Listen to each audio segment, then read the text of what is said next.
Okay, we're back in session. We have nothing to report from the closed session. We're going to do something a little unusual. We're going to take the public comment now. We know there were a number of speakers who flew up or came just to speak on an item, and we were running such an efficient meeting that the item came and went. But we still, because we're going to be heading into a retreat with the Board of Governors tomorrow, a lot of which will be framed up by the strategic vision, we really would welcome the comments of the public regarding the strategic vision.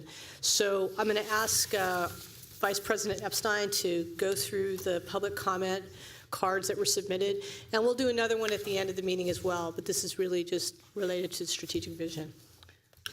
Okay, Deborah Rauscher. Might as well call up a couple of names. Okay, and Margaret Dowd Gray.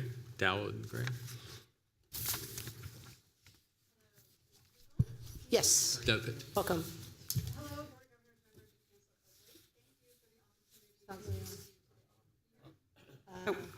Okay, there we go.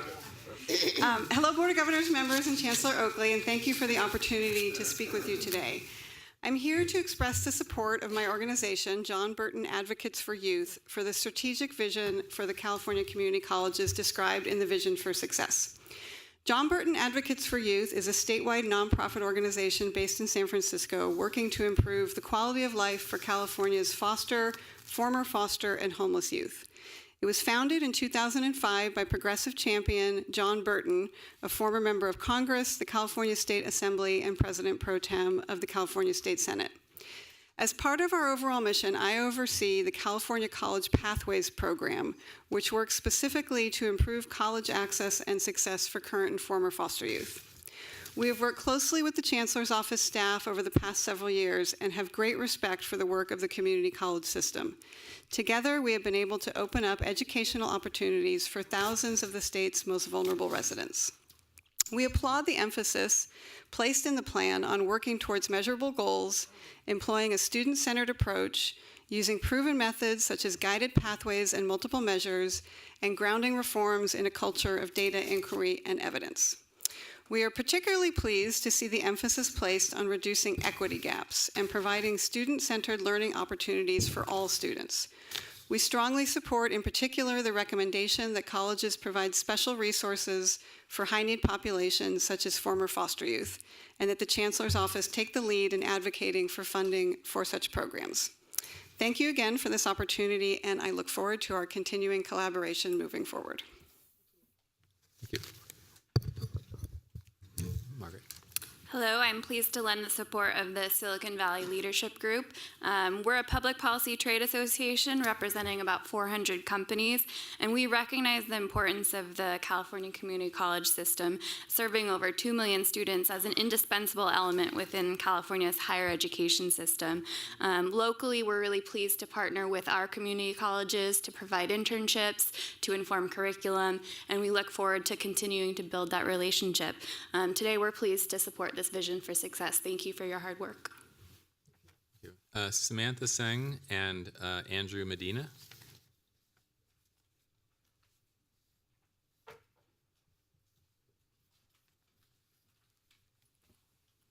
Hello everyone, Samantha Seng on behalf of Tom Steyer and Next Gen California. He did want to make it up here today but couldn't travel.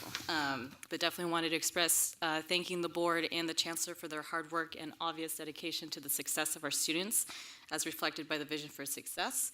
And Next Gen California is happy to continue to support the work of the board and the Chancellor and move the strategic vision forward. So thank you, and we look forward to working with you in the future. Great. Andrew Medina with Asian Americans Advancing Justice California. We're a partner in the College for All Coalition, a multiracial, statewide, community-led coalition in California that seeks to promote social justice in public higher education, including advocating for reinvestment in public higher education to promote increased access, affordability, diversity, and equity. Founded in 2015, the coalition now includes over 60 diverse organizations representing community, education, student, parent, labor, faith, and civil rights groups. The coalition expresses our strong support for Visions for Success, the strategic vision of the California Community Colleges. As the vision notes, the California Community Colleges are indispensable to California's future and overall social and economic well-being. And we commend the Chancellor and the board for seeking to understand what the state, and especially our students, need from the system, the largest system of higher education in the world.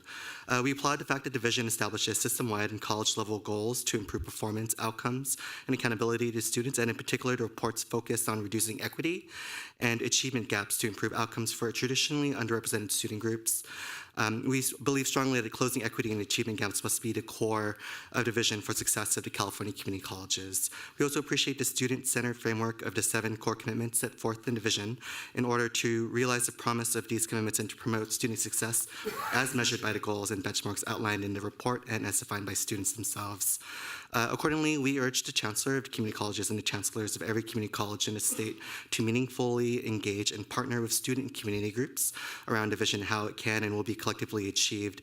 We would be pleased to collaborate with the California community colleges in supporting such student and community engagement efforts. Our partners are interested in developing in greater detail plans, strategies, and benchmarks in ensuring that there's equity focus to support the success of traditionally underrepresented students, including students of color, students who are parents, first generation, low income, undocumented, and formerly incarcerated, as well as LGBTQ students, et cetera. As you can see, the vision has created a lot of interest within community groups for engagement, which I think is one of the main reasons of moving forward the strategic plan.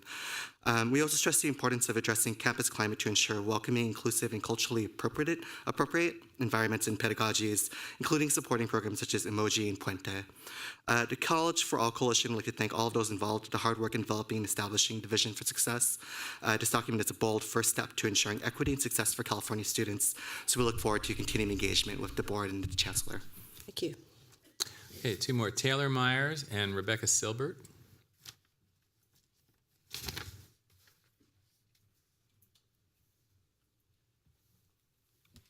Good afternoon. I'm Rebecca Silbert. I'm at the Opportunity Institute in Berkeley, and along with the Stanford Criminal Justice Center, we lead an initiative statewide to increase higher education for currently and formerly incarcerated students.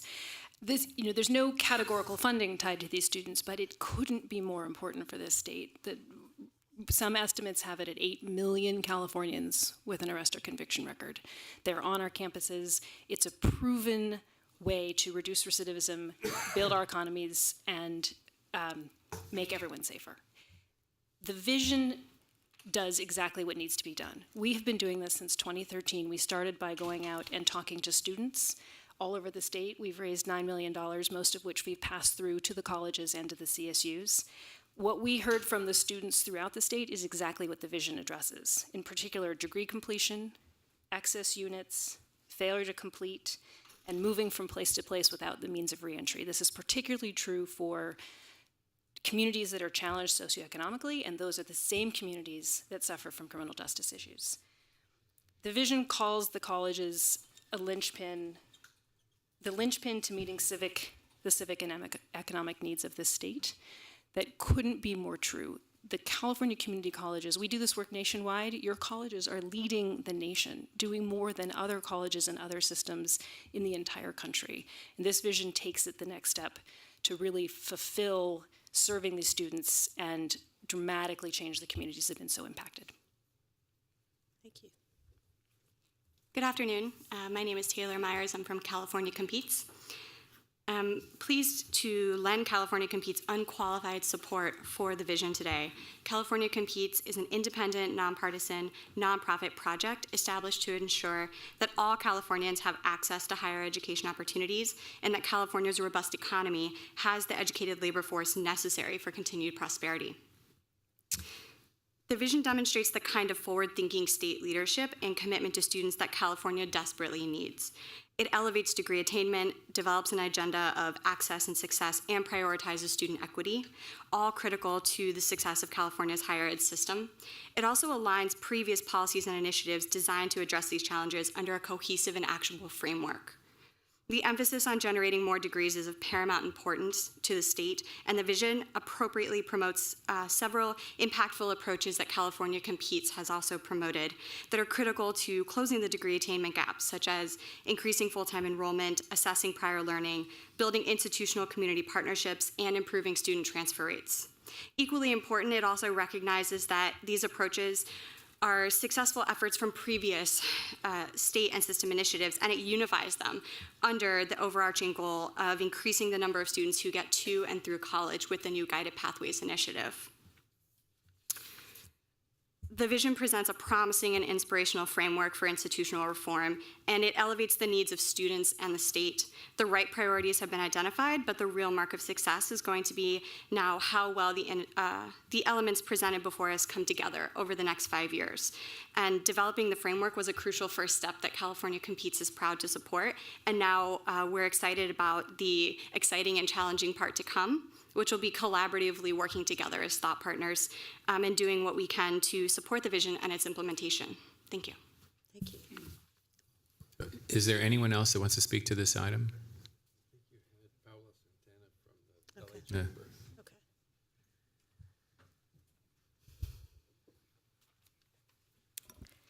Good afternoon, Board of Governors, Chancellor Oakley. My name is Paola Santana. I am Senior Director of Education and Workforce Development at the LA Area Chamber of Commerce. The Chamber is a membership association of about 1,700 companies in Los Angeles and throughout the state. We're honored to support the strategic vision for the California community colleges as outlined in Vision for Success. We'd also like to congratulate you and the Foundation for California Community Colleges for developing a very inclusive process to arrive at the vision, which incorporates input from community college stakeholders and cross-sector partners. If there's one thing that is made clear from the vision, it is the paramount importance of the community college system as an engine of social and economic mobility in the state. The system is not only important for the individual students that enroll, but it's also indispensable for our state.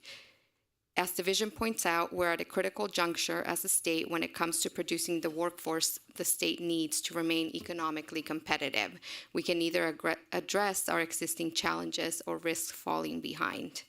The Vision for Success plan lays out a bold agenda for addressing urgent needs, and it lays out 7 important commitments to put students first. This North Star will help guide the system toward ensuring all students meet their goals. The vision lays out ways that all of us can contribute to improving this vital system, from faculty, staff, students, administrators, to community members and local partners, including the business community. We applaud Chancellor Oakley for endorsing the commitments, and we look forward to working with all of you to make this vision a reality. Thank you. Thank you. Thank you so much, everyone who came out to speak on the strategic vision. We really appreciate you taking the time out of your day and in some cases traveling quite a distance to make your views known. It's immensely helpful to us to understand the breadth of support for this strategic vision, particularly as we think through how the Board of Governors plans to spend its next year or so with our new Chancellor. So thank you again.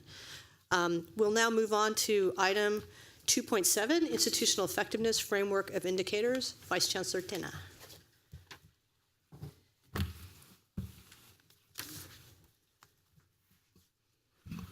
All righty.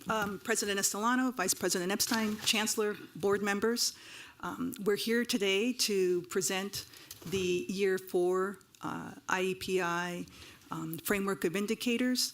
I also want to note that it may feel like we have just presented this particular item. It does. There's a reason for that, actually.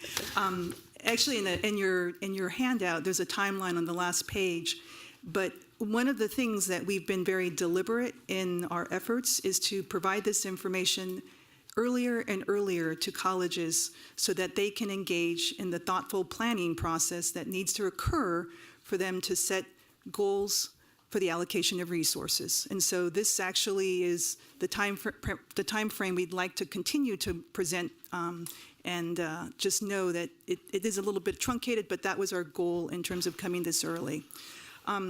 So I have with me here Dr. Barry Gribbins. He is one of our project partners in this effort. College of the Canyon has been a visionary, a strong leader. Chancellor Diane Van Hook has just been phenomenal at moving this initiative and recognizing kind of the need to invest in our students and, most importantly, our human capital within our system, recognizing that professional development and technical assistance is absolutely essential if we're going to be successful at meeting the challenges and the needs of the system. So very glad to have Dr. Gribbins, and we're going to step through a presentation. I also want to note, also in the audience, we have some of our partners within IEPI, the Academic Senate is a critical partner, as well as the Success Center for the California Community Colleges. This is certainly an all-hands-on-deck activity, and we greatly rely on the state team in order to be able to be successful in supporting our colleges and implementing these activities and initiatives across the system. So just to kind of give a bit of a recap, this is an initiative that's been in place since the 14-15 budget. We have received an appropriation in this year's budget. We are very, certainly grateful for the augmentations that we've received, and of course are well positioned to support the system in a variety of ways, focused on successfully implementing a number of initiatives and strategies that have been put forward by the legislature and administration, and of course responding to the needs of our colleges. It's administered by the Chancellor's office, and you can certainly step through the goals, and you all have a copy of our handout. I think paramount is just recognizing that there's tremendous expertise within our system, and we do very thoughtfully look to that expertise in terms of how we design strategies to support our college faculty, staff, and administrators. And with that, I'm going to turn this over to Dr. Gribbins. He actually co-chairs the Indicators Work Group, and he's going to step through some of the proposed changes that work group is coming before the board incorporated in this framework. Thank you, Teresa. And just to reiterate Teresa's acknowledgement of the Academic Senate, the Indicators Work Group is co-chaired also by John Stanskis and Julie Bruno. So many thanks to them and all the committee members. So the indicators, there are 4 areas that are included in IEPI indicators: student achievement, fiscal stability, state and federal programmatic compliance, and accreditation. And the conversation this morning related to Compton and strategic vision really underscores many of the reasons why these 4 areas are included. In addition, they're also called out in statute. This is a graphic of the current indicators. Each box is one of those 4 areas. You can see quite a bit with student outcomes. You'll also see that there's a red star next to the items where there's goals that are required for the indicators. So for every one of these indicators, colleges receive data, multi-year trend data from the Chancellor's office. They're required to set targets for the areas that have the red stars, and many of them go beyond that. But let me step you through just a couple of the changes since you saw these just a few months ago. So for year 4, there was some refinements of the goals, the completion rate, for instance. Only the 6-year goals required, and the reason why is that's a 6-year cohort, so 1-year goal would be based on folks that started 5 years ago, and most of the outcomes already completed. So we did do some refinement to that. Transfer level math and English completion rate, this is, I think, a wonderful new addition to the indicators because it points to many of the things, again, that were brought up this morning with acceleration and changing placement processes to have the best possible impact for our students. Successful course completion rate moved from required to optional because this is not one of the indicators that is best connected with action and having the biggest, most meaningful changes to our students at many of our colleges. We split off a number of degrees for CTE and non-CTE, so we're measuring those separately, and we're combining an additional indicator for a number of degrees and certificates, which is also serendipitous given the changes to, or the indicators that were just discussed in the strategic vision. And lastly, median time to degree, which is wonderful, and I'm sure we'll gain more attention as we talk more about pathways. So, as I mentioned, our emphasis is increasingly on meaningful goal setting. not just adding 5% or 3% or some other incremental change, but really trying to encourage colleges to engage in meaningful conversation about what they expect, what they can do, and what they can expect to see on these changes and indicators. To give you an example, back at home at my college, we made some pretty substantial changes in our placement processes using multiple measures, and that led to a change from 15% being placed of our students being placed in a transfer level to 71%. So some really striking changes, not incremental changes. And then the folks back at home, our academic senate and our faculty, really had to reflect on, so how will that play out all the way through? As we make that radical of a change in placement, what's the impact going to be on completion and other metrics along the way? So it leads to some interesting conversation, and these are very much what we're trying to promote. As Sandy pointed out earlier, we're trying to inspire folks to really stretch, make a radical change with aspirational goals. And we emphasize that there will be no sanctions for not achieving these goals, because we don't want punishments to be the driver, but really some meaningful conversation.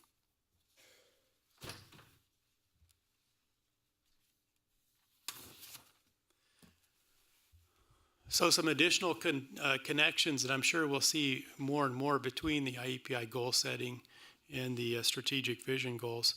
Of course, the emphasis on using data, having meaningful conversation, setting aspirational stretch goals, and most importantly, connecting those goals to action. So connecting those with what we can do to really drive change.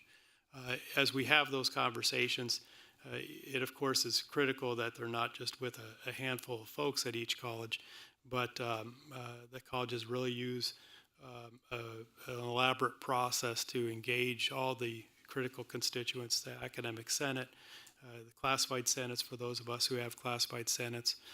Most of us have planning groups, and not just to have a 10-minute conversation and move on to the next group, but really engage with the data, talk about what we hope that they will be, what we can do to make the changes, and often the case making iterative changes. We look forward to continuing to connect a lot of these data to other systems, namely student equity and looking at disproportionate impact. There's already some of these data available, many data available through the scorecard and through other sources on the Chancellor's Office website. But we look forward to identifying other ways where we can connect all the different systems.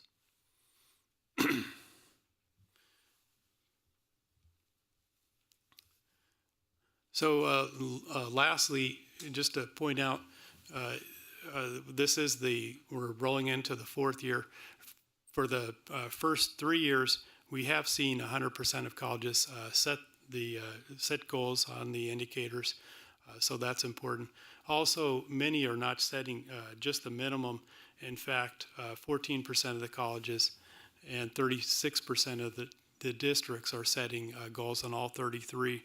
So it really points to a lot of folks engaging with the data and really reflecting on not just the minimum that they have to do to get by, but what do we need to do to ensure that we provide the best possible experiences for our students.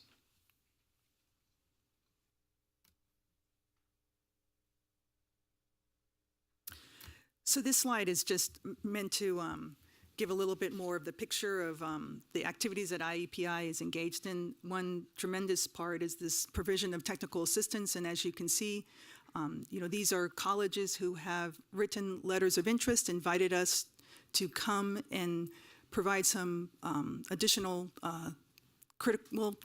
actually another thought partner in terms of the activities that are underway at the respective colleges, really looking at and being a partner in terms of an appreciative inquiry process. So you can see the number of institutions that we've gone. We've actually just this year trained 140 additional volunteers to serve on partnership resource teams. Continue on. Oh, and so we visited 27 institutions in 2016-17, and I think total in 60, 61, 62? 61. More than 60. And then in terms of professional development, this is just a snapshot in terms of what was hosted in the 16-17 academic year. Over 31 workshops ranging in topics identified on the slide from, that's certainly the basic skills, transformational program kickoff, dual enrollment. We did some pathways workshops, but we've had over 3,900 attendees at our workshops over the last year. And just next steps, and obviously with coming here today, we're looking for the board to approve the year framework of indicators so we can communicate that out and colleges can begin to engage in that planning process. Okay, that concludes your presentation? That concludes. Great. First, let me see if there are any comment cards. Nope. Okay. Board Member Sumner. I always love your reports. I just have a question. I know I didn't really see it in here because I'm not sure where it really applies as far as credit for work like transferring for the veterans. We're not really tracking that yet because I know we have like from some colleges get 6, I think it's up to 30. Would that fall into this? Because when you look at your vision goals, continue to develop indicators to advance college efforts because veterans and all that stuff falls under CTEs, workforce development, and say, okay, we've got 6 approved credits now, but some colleges will accept it, some won't. So, I mean, if we're going to move forward for standardization, can you give me a little guidance on this or help on that? That has not come up with the indicators work group, but I like that. I like the idea, and I think that is certainly something that we should talk about more in depth because having those data available to all the colleges from the Chancellor's office, if that's possible, would be great. So I'll take it back to the work group on Thursday. We happen to have a meeting on Thursday. I like the idea. Board Member Fawn. Thank you. Kind of full disclosure here. I was privileged and honored to serve on a PRT team earlier this year at one of the colleges down in Southern California. And I must say that the benefit that the program, the technical assistance program provides is it's not only for the visiting college, but for the visiting members as well, members on the PRT team, because I was able to gain information from talking to the members of the college and did some reflection on my own for my campus, Casitas River College. So I thought that was very useful. I do have probably 2 questions. The first question is, I think in one of your slides, you mentioned the counting of the certificates. Now, there are varying degrees of certificates, 6-unit, 12-unit certificates, which we call it certificate of proficiency. And students who earn those certificates don't see the certificate on their transcript, if you will. And then there's the higher level, the certificate of achievement, which is 18 units or more. Do you, out of this program, count the 6 units as a point of completion as well? We do. For the certificates, there's a couple of indicators for that now. We did add the low unit certificates, so those are completion of the certificates. They're not necessarily Chancellor's office approved, but as long as the college submits the data through the referential files to MIS, then they're counted and included in the system. So if a student then takes the stackable degrees or stackable certificates. If a student completes a 9-unit certificate, get that out of the way, and then move up to the next level of 18 units, get out of the way, and then move on to an AA degree, then that particular student would be counted as 3 completers. Is that correct then? Yes. For the same program? For the respective indicators. So for the low unit certificate, the certificate, and the degree indicators, yes, the student would count in each of those.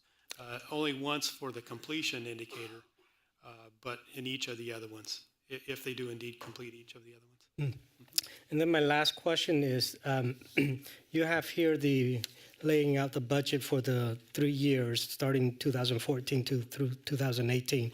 If we were to continue this, are you asking additional fund to help with the next phase of PRTs, and is that earmarked already from the budget the governor signed recently, or? So those $27.5 million are provided for in the in this current year budget. I think we're in the moment right now where we have sufficient resources to undertake what we're trying to do. I think another way to think about this as well is we have additional resources now through the Guided Pathway program, and I think one of the strategies that we're very focused is trying to think about ways to better braid and integrate those resources so that we can provide kind of a consistent look and feel and just approach in some of our provision of technical assistance and professional development. Right now I think we have sufficient resources, but certainly we'll kind of wait and see how things unfold and ensure that, at the end of the day, if we need more resources, we can certainly ask. Thank you. Member Belansky. Talking about completion data, there's this talk now about skill builders. Will that become a part of the data? Yes, we do have skills builders as well. I'm glad you pointed out to that because the skills builder data really tell an important part of the story of for the students that we serve, and it's wonderful data. We don't currently require colleges to set targets on the skill builders data, but they are indeed there. Thank you. And it also says that the colleges are to post their goals, and has that always been the method? Okay, thank you. Okay, I have a quick question. On one of your last slides, you talked about the 31 workshops in the 16-17 academic year, and so now you have Guided Pathways plus your regular workload. What are you guys going to do your workshops on, and how does that affect your planning for 17-18? It requires us to think a little bit differently about putting on this magnitude of professional development. Again, it requires us to think about our colleagues and our just associations and organizations throughout the system to be a resource to look to assist in putting on that type of professional development. Very much recognize that we have a high level of quality that we're trying to maintain. Folks, when they come to an IEPI workshop, they know they're looking to come in teams. There's educational outcomes that are expected. There's also action planning that occurs at the workshop, but also when the team leaves.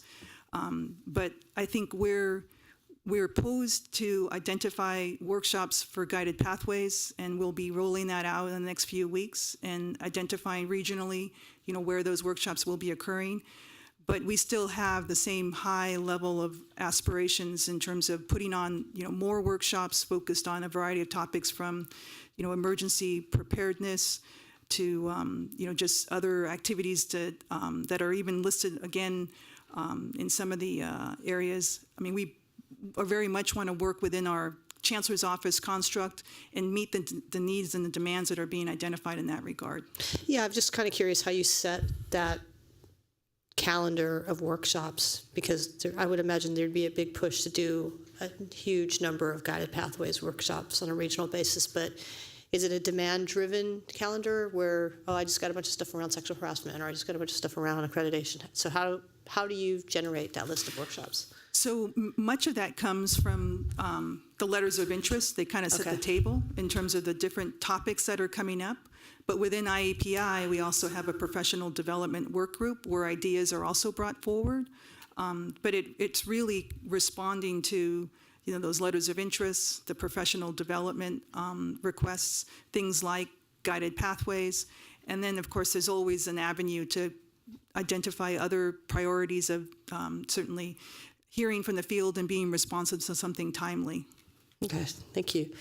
Any other questions or comments? I'll call for a motion. I move. Okay, I have Epstein and a second. I'll take Haynes as a second. All in favor, say aye. Aye.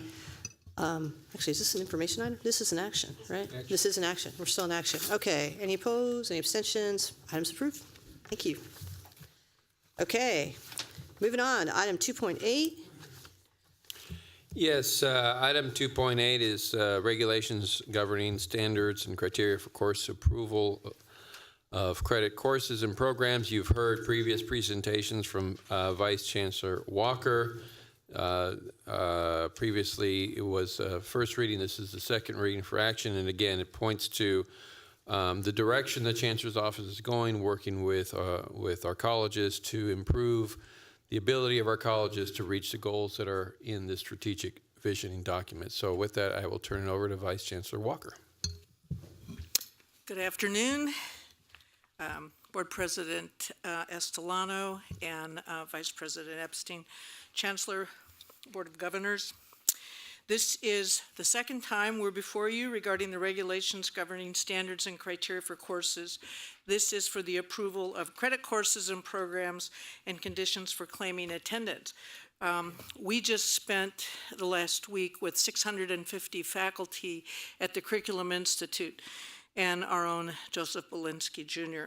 And I will tell you that not one person had a problem with this, that we have spent the last 3 years talking about it and trying to get them to move forward in a way that will help the colleges do a better job with this. I'm joined today with Jackie Escajeda, who, with our good colleague Jake Knapp, has been the architect of this program moving forward. So we team up on everything in educational services, and she has really brought them to a very significant place, along with the chief instruction officers, and I feel very confident about this first step. Jackie, do you want to say anything more? Yes. Although right now this Title V gives local authority for credit courses and credit programs, with the exception of ADTs, we're stepping the colleges through this. So we're doing this in phases. So the first phase right now are all credit courses. So, and then once that's in place, then we'll move on to credit programs. And it's just, we're trying to be very careful and methodical so we don't get back to this place where the Chancellor's Office has to look at all the curriculum. Thank you. All right, any questions? It's mostly the same. You guys have noted any changes in the bolded, underlined, I noted in your report. Board Member Volansky? I have one question. I don't know if I missed this the last time. It's on page 7 or page 54, depending upon which numbering.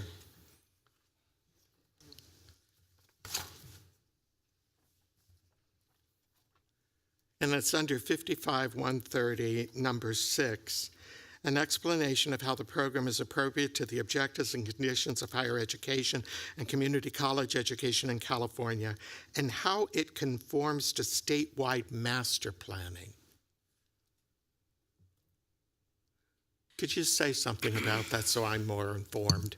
And then I have another question. This is not new. This has been in here before, but one of the things that I think we heard earlier today was about how we're going to look at all the work that we're doing in California in a more robust way, in a more interactive way.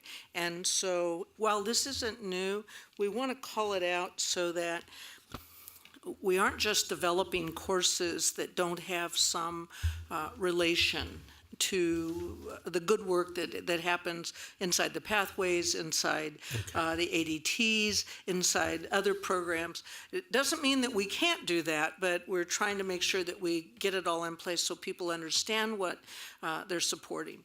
The other thing I want to remind you of too, we added CEOs to this and the academic senate presidents, because what we heard last week was this is the first time anybody's talked to us about curriculum. That should never be. There should be really good, robust conversations going on. And so if we add everybody to our certification, then at least they have to look at each other when they talk about this or sign their names. And just the other thing to comment again, and you know this from last week at the Curriculum Institute, but this now requires that training happens with the curriculum committees at each of the colleges. And I'd just like to advocate, even if it's using the PowerPoints that were presented at the Curriculum Institute, some way to advise people that here are some materials, PowerPoints, electronic, whatever, that could be available to you in doing the training this fall with your curriculum committee? You know, we're going to be meeting with the CIOs tomorrow afternoon in a retreat and then on Wednesday as well. And much of that conversation will be around how we develop these trainings so everyone feels connected to this process. And we'll get that information out to the field as well. Thank you, and thank you for the two of you last week and the many presentations you provided. Okay, I'll take a motion on item 2.8. So moved. Okay, Belansky and Hopkins is a second. All in favor, say aye. Aye. Opposed, abstentions. Item's been approved. Thank you. And then one last item, the ultimate item by Vice Chancellor Pam Walker in terms of presentations. The Minimum Qualifications Handbook Disciplines List, New Discipline, Public Safety.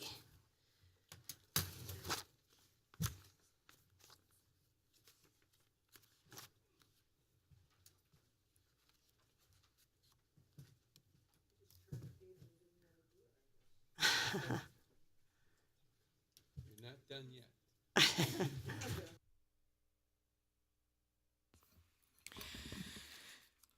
So this second item is minimum qualifications. Dr. LeBaron Woodyard and I are here to present this. Dr. Woodyard has been actively attached to the minimum qualifications and the disciplines list for many years, working with the faculty. This is something that needs to come to you whenever there's a change. If we ever change the regulations that it doesn't need to come to you, you won't have to see him again, but at this point, this is important. Every time we make a change to MinQuals, we need to bring it to you. So, Dr. Woodyard. First of all, hello, how you doing? And thank you. I would be remiss not to acknowledge the hard work that the Statewide Academic Senate does with Julie Bruno as the president and Dr. John Freitas as chair for the Standards and Practices Committee. This process normally is a biannual process every 2 years. The Academic Senate has modified that to do this every year. Our regulations require that it be done at least once every 3 years. But in response to the strong workforce demands and some of the modifications that will be coming up, they've moved to an annual process. So this will be coming to you at least once every year. So this year, they've included the public safety discipline. You have the timeline in which this went through, and I'm available for any questions. Thank you. Nice to see both of you here together.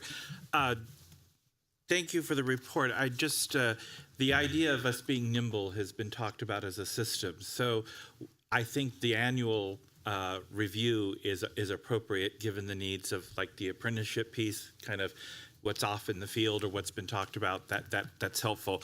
The other piece is, in my tenure on the board, I believe this is the second time this has come to us, and I'm, yes, familiar with the 70-some-odd page document that's on the website, but a link in the board agenda item might be very helpful for those who have not necessarily ever reviewed it that aren't faculty in the system. Thank you. No problem. And what would normally happen is the board would approve this particular change, then we would modify the handbook. So we're working with the Communications Division. We've got it queued up, and as soon as the board makes that approval and it's reviewed by the executive staff, it will be then provided. But we can also provide that link. I've got a motion by Belansky. I need a second. Second by Hawkins. All in favor? Aye. Opposed? Abstentions? Motion approved. Thank you, Pam. Yes, may I take please, one moment? Please. One of the things that happened last week when we brought 650 faculty together, the Senate needs, they did such a significant job of putting together a program where we're starting to see ways that we can be more nimble. We've heard the workforce agenda, we've heard the work of IEPI, but academic affairs and curriculum is just not sexy, even though it is absolutely the only reason people come to our colleges. And as much as I have supported the work also in student services, as I was one of those people as well, you can't have a counselor do something if there isn't any curriculum. And so the significant amount of work that the faculty have done to move this agenda, and for our staff here, as Chancellor Oakley would say, see how many regulations you can get rid of. Well, this first time out, we got rid of a few regulations that will make it a little more robust. And in this next year, we did it on such a way that it'll be the non-credit work. And so we leave that to Laura and her folks as they look at non-credit, and then eventually the ADTs. So we just didn't want to confuse everyone. In the middle of that, we were changing curriculum systems. We have a new system called affectionately COKI, Chancellor's Office Curriculum Inventory, that will also be robust. So those two pieces come together nicely, then laying out the future. In 3 years, it should be a very different kind of system, and the colleges and the CEOs, along with their boards of trustees, will take an active interest in this non-sexy work of curriculum. So I just wanted you to know that the staff and the faculty have done some very good work the last couple of years. Thank you so much. Okay, we're on item 210, California Community College's 2018-19 five-year capital outlay plan and the annual 2018-19 capital outlay spending plan. Vice Chancellor Rodriguez. Yes. Yeah. Watch out. As Vice Chancellor Rodriguez gathers himself to present this item, I do want to make sure and point out that although this is another one of many sexy reports and requirements that we have, and college finance and facilities planning is somewhat complicated and convoluted, this will certainly be an area that we try to better align with the strategic vision and the Guided Pathways framework. So lest you think that finance and facilities planning are going to get away with not realigning themselves, I just want to make sure you know that they are not going to get away with it. So these two will be working hard. Take it away. And with that. Thank you, Board President Estolano, Vice President Epstein, members of the board, Chancellor Oakley. With me today, I have RM Mario Rodriguez. With me today, I have our Director of Facilities, Carlos Montoya, who's done the bulk of this work, him and his staff. So in statute, annually, this board has to present a 5-year master plan to the state of California that demonstrates the needs of our 114 colleges, 70 or so educational centers, and then also an additional, I think, 70 or so outreach centers.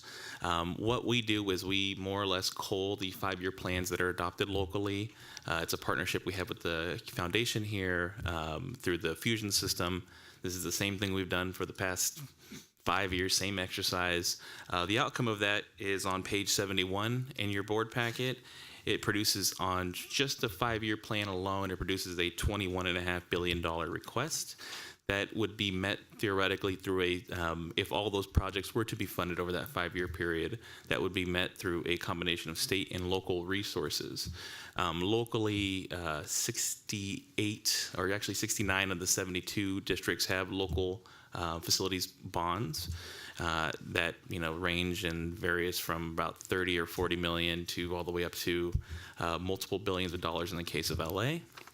I think 3.3 billion to be exact. So that's how the projects will generally be funded. The role for this board in allocating the quote-unquote state share or approving the projects that would theoretically be presented to the Department of Finance and included in the budget is selecting the next slew of projects. Last year, this board approved 29 facilities projects to be put forward to the governor. Ultimately, 15 of those were approved in the final budget, and those projects are on page 72. The governor's prioritized project, or the Department of Finance and ultimately the legislature prioritized projects that had more of a health and safety bend to them. We have a pretty high standard through our scoring mechanisms that required, if you see in category A or the top category, health and safety, we require an architect or engineer to certify that the building has structural issues or health and safety real issues that nobody should be in that building. the administration took more of a liberal approach to that interpretation and looked for things that would eventually make that building have a significant health and safety issue, and they took a more proactive approach. And so in approving the request for this year, or presenting the request for this board's approval for the 18-19 year, you'll see that on page 73. So the chart on page 73 lays out not only the 15 projects that we approved, or that were approved in this year's budget, and those projects on the very left-hand side would have the CONT for a short abbreviated continue. This would be the next phase of those projects, but it also includes 18 projects that would be new. 14 of those projects were the 29 projects, the remainder of the 29 projects that were not approved from last year's request that this board already seen.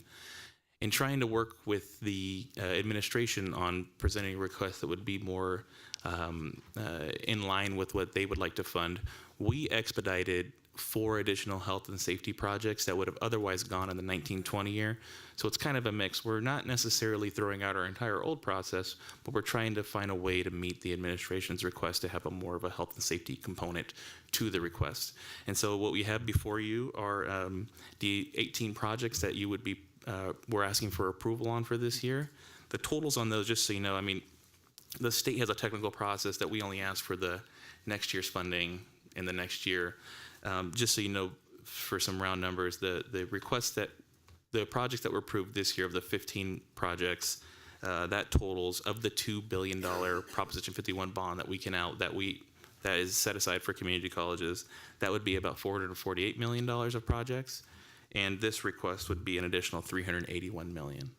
So with that, happy to answer any questions. Board Member Shaw, followed by Haynes.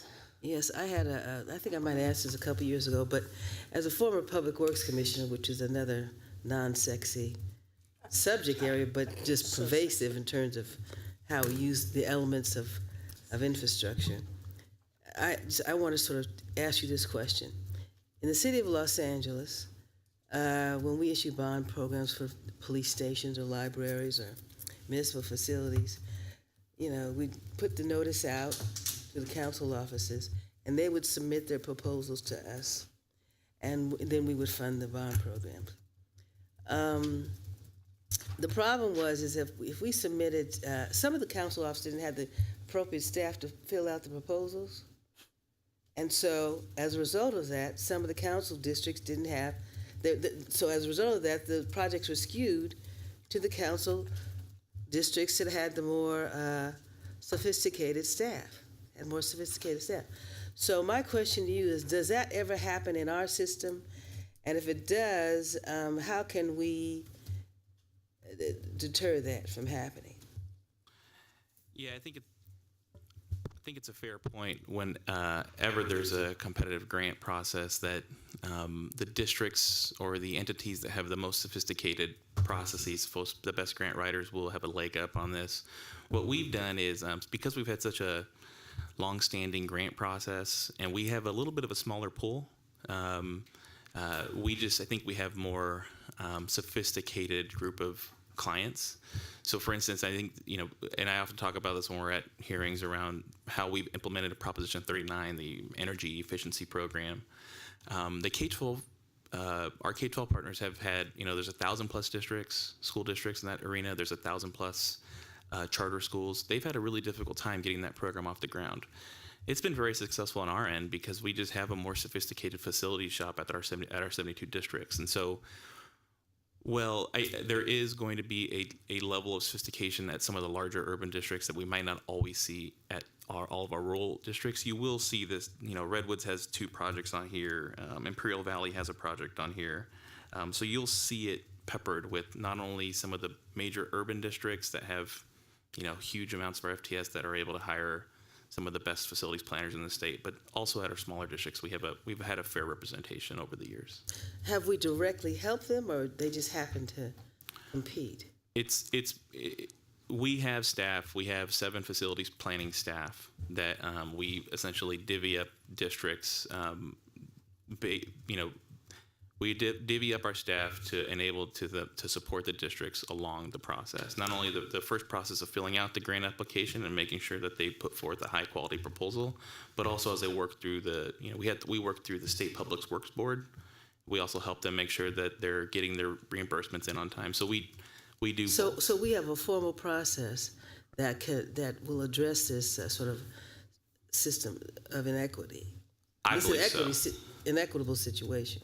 I believe so, yeah. And I think it's the level of support whenever you roll out a grant process, a competitive grant process, that you need to keep in mind. And in the facilities world, we do. Mm-hmm. And LA didn't get anything this year, I see. Didn't look like it. Not this year. Okay. LA has plenty. Okay. Yeah, right. Board Member Haynes. So attachment C, the 2019 proposed spending plan. Am I to assume that upon approval, what am I to assume upon approval of this, presumed approval of this particular item? Is there, when we get to the 18-19 budget, are there chances that somebody will be kicked off the list because there are higher priorities? That's really sort of my question. This year, the governor's budget included 5 projects.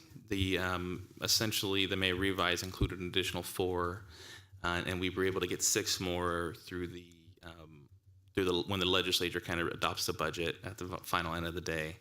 I imagine the process will work very similar to that next year.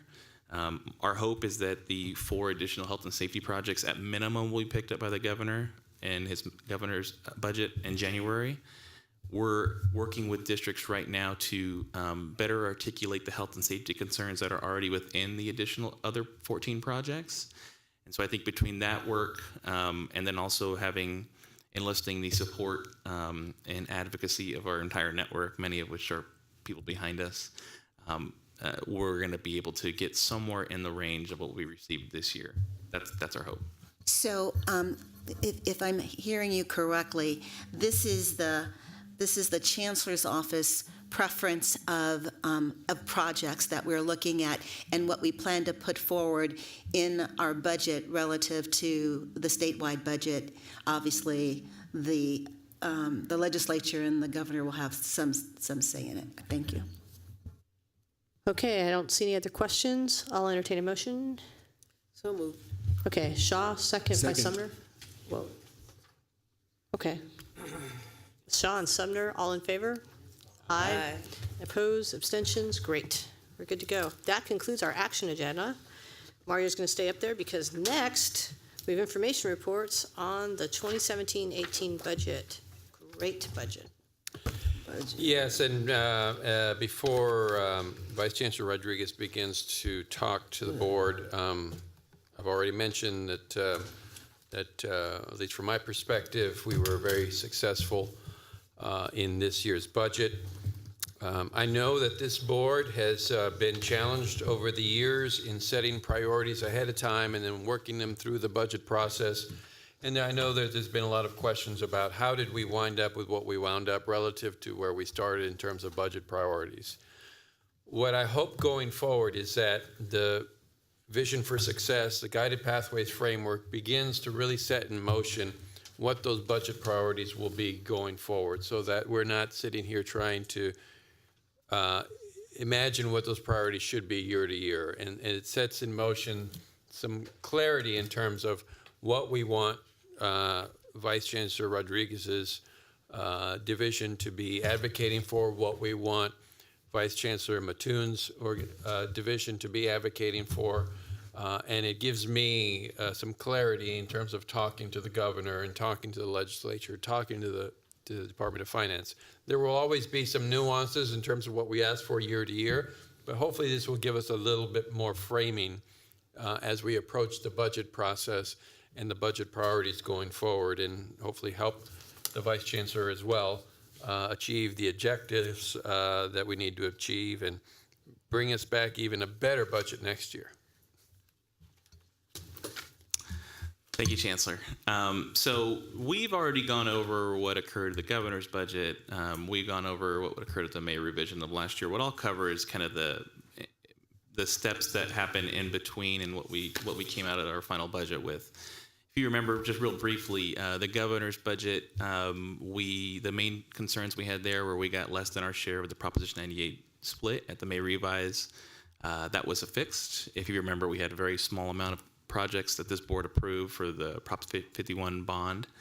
The governor fixed that as well. And if you remember, we had concerns about the amount of base increase that was contained in the budget being small. And he went from 25 million to about 184 million. So that was fixed as well. Plenty to thank the governor for, and all those things held at the final budget. What the legislature did was, keeping in mind that the governor is a fan of subsidiarity, he's not a fan of investing in smaller categorical programs. His view is that if it's a real need, he wants to be able to fund the colleges with unrestricted resources and that they'll put dollars to what's most needed for their particular student populations. So it's very unlikely we're going to get substantial support from the governor and his May revise on some of these smaller categorical programs. The legislature has a real affinity for some of these programs, and so that's what we've seen play out in the final budget. So if you'll turn to page 75, we can cover just a few of those briefly, and then I'll be happy to answer any questions. A main concern for this board, what's been requested in budgets in the past, and then what we've continued to hear about today, and even in the strategic visioning document, is that our students, well, it's cheap to go to community colleges, it's really expensive when you add in all the other costs associated with it. We received $50 million in this budget for different financial aid programs. One of them is the first one, the completion grants. This is an idea that Senator Kevin De Leon had, the pro tem of the Senate. It's kind of an experiment into what if we gave students a substantial amount of more aid and cut the pool of students down to some of our most capable students that are able to really push the lever on how many units they're taking. So it's 30 units a year, being on track to graduate in 2 academic years if they do not need remedial education. And if they need remedial education, give them in an extra year, so 3 years. So that provides about $2,000 per year for these students. That would be on top of the full-time student success grant, which received another $25 million this year, bringing that grant from about $600 million to $1,000. So $3,000 just on those 2 programs alone, and those of students take 12 units, irrespective of necessarily if they're on track to graduate in 2 or 3 years. We also received a substantial amount of resources for full-time or for Veterans Resource Centers. It was kind of interesting. We gave people in Sacramento ideas for how to spend one-time money on Veterans Resource Centers. We gave them ideas on how to spend full-time or ongoing dollars, and they gave us a package of both. So over the next period of 6 months or so, our staff is going to be working with Veterans Resource experts, other administrators within our system to figure out how to make sure that those dollars, there's some synergy as we roll out those programs, and so more to come on that. We received $5 million for part-time faculty office hours. This board requested to have restoration of all part-time faculty categoricals. $5 million in part-time office hours is not exactly what was in store, but that's what we received, and I think it's a step in the right direction. $2.5 million to support statewide implementation of EMOSIA programs. There's a lot of great news in this budget, and that was one of them. This puts it more or less on equal standing with how the states supported the Puente and Mesa programs. $4.5 million one time for mental health services, $2.5 million for Title IX compliance, and $2.5 million for hunger grants. The hunger grants money would be it was spread out to colleges on a one-time basis if they agree to have a CalFresh coordinator at their campus and establish some sort of food pantry. So, and particular to a conversation we had earlier, someone who testified from the Opportunity Institute, $250,000 one time to help establish the additional or replicate additional underground scholars programs as similar to one that's at UC Berkeley. So I think what you've seen is while the governor took care of his May revision, took care of a lot of the kind of meat and potatoes issues, big policy areas such as the $150 million for guided pathways, $20 million for innovation awards, some of these really large chunks of our policy priorities, the legislature really came in nicely and helped us out with some of these other student service programs, student success efforts. So a lot to be thankful for. We'll have a more broader discussion on financial aid at the next board meeting, in line with how I think this office would and this chancellor would like to see a promise program rolled out statewide that will kind of help mirror together some of these financial aid and student support programs in a more efficient way. And then also we'll have a discussion about how the budget request for next year will be established at our next board meeting as well. But with all that, happy to answer any questions. I have Board Member Hawkins, followed by Belansky, followed by Haynes and Sumner. Okay. Thank you, President Stolano. Mario, on the list of the Prop 98 1718 funding that you sent, I noticed or noted one of my pet areas, the professional development received $0. I advocate strongly that this board not drop that off. We are, in my opinion, robbing Peter to pay Paul when we start using money from other programs to attain professional development. It needs to be its own line item, and we need to do everything we can to foster that. Also, on page 76, the last item talked about staffing and 6 additional positions. I would hope that we're including the worker bees and the Indians, not so much the chiefs, that it seems to be one of the issues that we face in our system throughout. That is the case. Thank you. Joseph? When you went through the student services and the different amounts of money, the question I had consistently throughout is how does that get dispersed to the colleges? How does it get determined that of the $25 million for completion grants or $2.5 million for the Umoja program and the rest of them? And then I have one other question after that. Each one will be specific, but for the financial aid programs, it's essentially the students that are eligible for the program, and so these are based on students that receive Cal Grants B and C, and who meet those specifications, so you have to be on track to graduate. And so it'll be a disbursement to the college. They'll be able to identify those students. But there'll be set amounts that go to each of the colleges, or? The amounts are estimates when we initially allocate it, and then we true them up. So if Berkeley City College got $1 million, they only needed $900,000, we would scoop those, or if they needed additional money, we'd be able to provide it. And the veterans would take that one. Yeah, so for the vast majority of the other programs that we received, especially those on a one-time basis, the agreement in the budget that we worked with the legislative consultants and the governor's office consultants on is that as opposed to putting these very stringent requirements on us that may or may not make a lot of sense at the very end of the day, kind of as the budget process was being finalized, make the programs flexible and allow us some time to work with leaders in our system in these particular areas to develop the most appropriate programmatic guidance and formulas for allocation. So all to say is I think it's going to take a little bit of time to roll some of these programs out, trying to balance the taking a year to figure this out with wanting to do some really robust analysis to make sure we get the best bang for our dollar on these programs. And the only other question I have is under the technology, the last bullet, about the integrated library system that'll be cloud-based. When will that become available? That one, the good thing is the Chief Librarians Association has done a lot of planning. Our office has not done a lot of planning yet.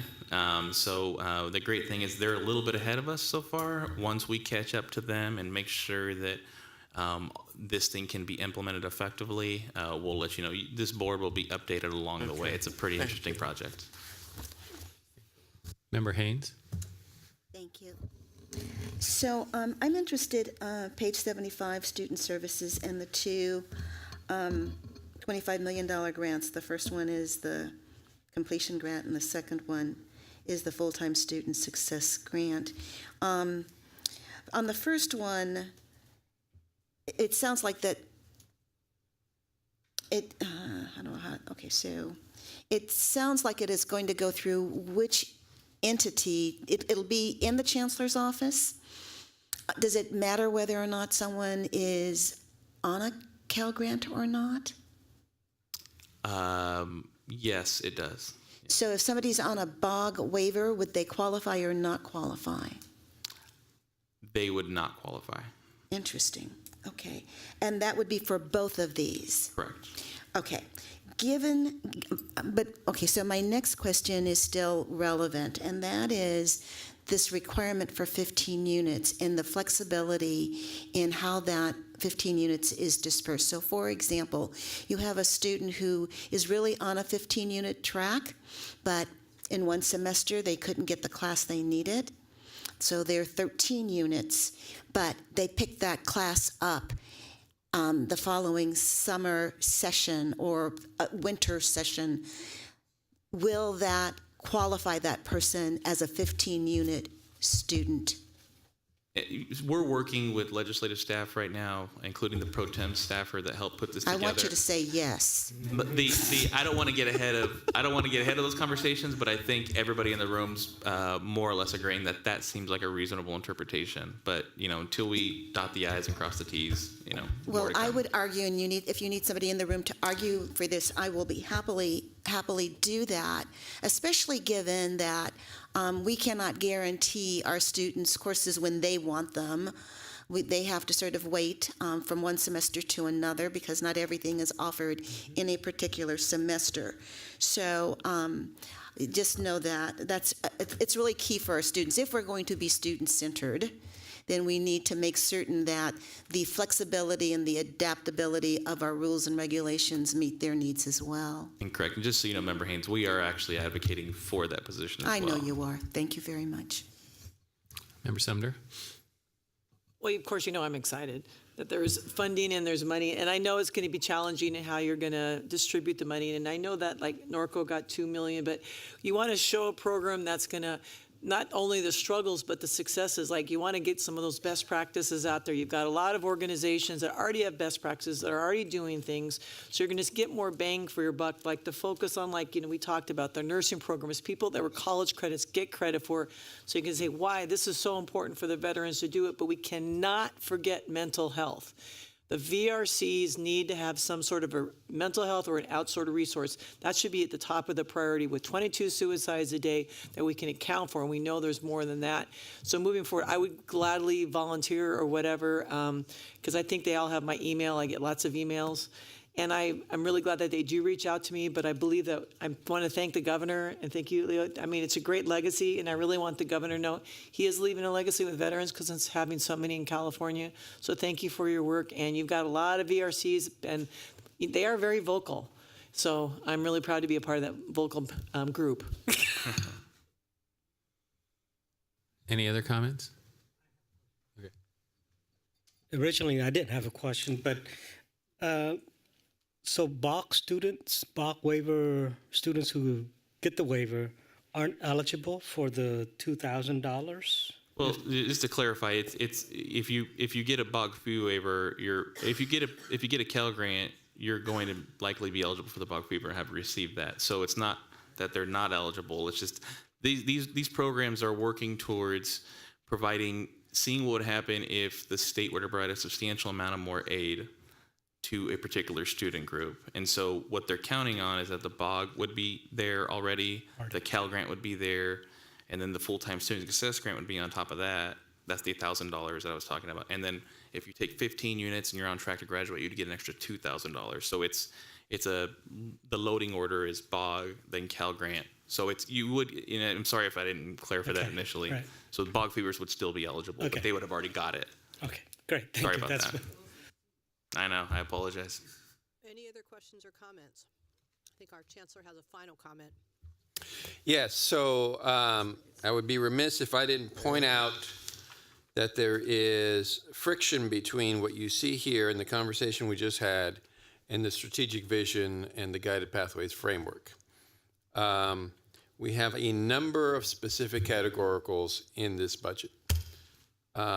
It's going to be difficult for us to move away from that mindset and more toward a accountability framework that drives us toward the goals that are in the strategic vision. I just wanted to point that out because we're very used to seeing budgets presented in this way. We're very used to seeing policy being driven by one constituent group or another, by the legislature, by the governor, by the Department of Finance. I'd like us to be in a position where we're driving the policy discussion and the policy framing going forward. It's going to take some time to pivot from there. But again, if we really want to see the vision for success come to fruition, we're going to have to, at some point, dedicate resources to colleges and hold them accountable to their community. And that's going to be a difficult pivot over time because we're used to carving out dollars for specific student groups. And what we want is for the colleges who are in those 114 communities to know clearly who they're serving, why they're serving them, how they're serving them, and for us to hold them accountable for serving them. So I just wanted to point that out. I mean, we're probably going to continue in this mode for a little while longer, but we're going to have to move ourselves to a different position in terms of our budget over time. Great. Thank you. Thank you, Vice Chancellor Rodriguez. Okay, we're on item 3.2, State and Federal Legislative Update. Vice Chancellor Mattoon.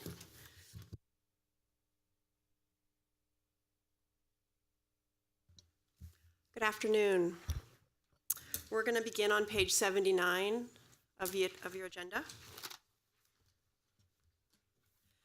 This week marks another significant deadline for the legislature. Friday will be the last day for policy committees to finish up their work on policy bills. You'll see in the overview here and following what Vice Chancellor Rodriguez presented that a number of priority bills that we were following and working on were absorbed into the budget. Those were taken out of our Tier 1 list and are listed here for your review. I'm going to begin on page 80, and what I'll plan to do is just provide significant updates to the bills here in our priority list. I'll get through our state update and pause for questions before moving on to the federal update. Assembly Bill 705, we've taken a support position on. This bill very much aligns with the Guided Pathways framework of improving assessment and placement policies. You heard a little bit earlier about the significant impact that can have on students getting through transfer level math and English. The bill just passed unanimously out of the Senate Education Committee and is moving forward to Appropriations Committee. We've also been working with the Multiple Measures Pilot Project to make sure that there's support and resources available to our colleges as they begin to implement this work. Senate Bill 577 would have created 5 pilot teacher credentialing programs in the California community colleges. This bill has been made a 2-year bill and will not be moving forward at this time. Senate Bill 769 would have expanded the number of baccalaureate degree programs among the colleges, as well as made some other changes to the program. We took a concerned position just because we haven't had a chance to review the existing pilots. We have 10 of those initial 15 up and running. The other 5 start next academic term, and our position was that the legislature rightly asked us some important policy questions about these programs that we aren't in a position to answer yet. We've agreed to work with the LAO to try and to get them to release their interim report on the program this fall. So the bill has now been amended simply to extend the existing pilots for an additional 5 years. The LAO will release its interim report this fall, and we expect to have some more thorough discussions about what an expansion of this program would look like moving forward. I'm going to skip down on page 81 to Assembly Bill 1435. This bill would have created, under the Department of Consumer Affairs, an Athletic Protection Commission. The bill has been made a 2-year bill, and some of our colleges had concerns about whether or not this bill would result in fewer community colleges having athletic programs. I think the author is intending to continue to work on it over interim and will continue to be a part of those conversations. I'm going to skip on to page 82, SB 244, by Senator Lara. I'm mentioning this bill only because our office has worked really hard in recent years to establish data sharing agreements so that we could do a good job of evaluating program outcomes and student outcomes. So we worked with the author to ensure that the language in this bill, which is intended to protect our undocumented students' private and personal information, so that the language in the bill wouldn't limit our ability to continue to have our data sharing agreements and evaluate program outcomes. So with that, we have no official position, but the amendments to the bill address any concerns we had around that.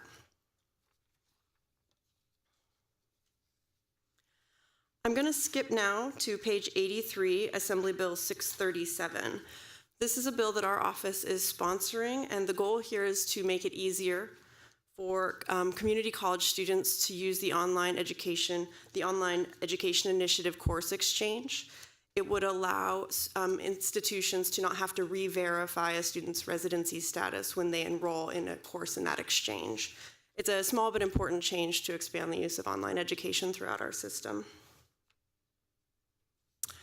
The next bill I want to mention is Assembly Bill 1018.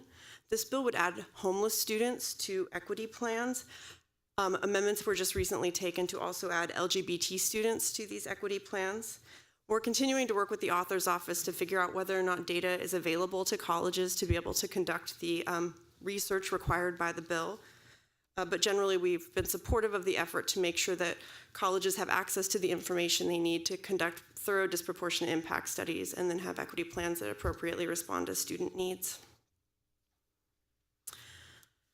I'm going to skip now to the tuition and fees section on page 84, and I wanted to just mention, I actually wanted to mention that the question raised by Board Member Haynes is absolutely the right question about if we're going to expand access to need-based financial aid that covers non-tuition related costs, but we're only limiting to those students who were lucky enough to get a Cal Grant award, we're not doing a good enough job to address the need within our system. And I think this really raises the importance of our office working to come up with a thorough request for what financial aid should look like in our system. And I just wanted to say that you asked exactly the right question, and that is something we need to do, is expand access to the Cal Grant program, and then on top of that, expand access to need-based aid that addresses the non-tuition related costs. I do want to mention that Assembly Bill 19, which is the Promise Program bill, which would create first-year free tuition waiver for first-time, full-time students.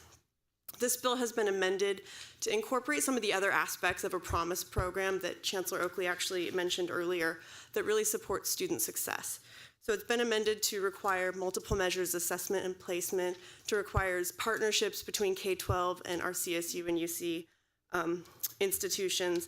One challenge in the bill right now is that there's not a funding source, and it's also not really clear how we would verify if a college is conducting all of the activities as outlined in the bill. So we'll continue to work with the author on this bill as it moves forward.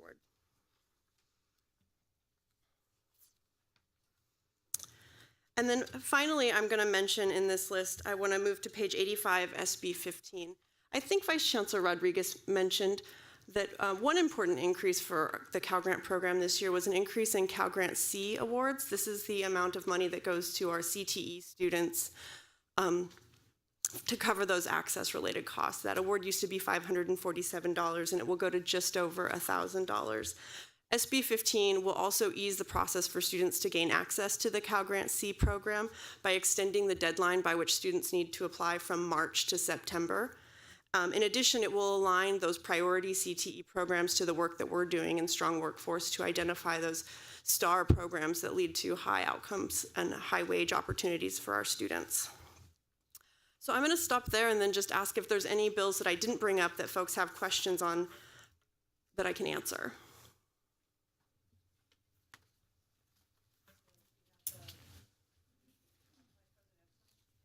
I just have questions about two bills on page 84. SB 478, Partantino, about the transfer, and it said that we support the bill. It passed apparently on a partisan vote, and it was dependent upon funding. Is that likely to get funded?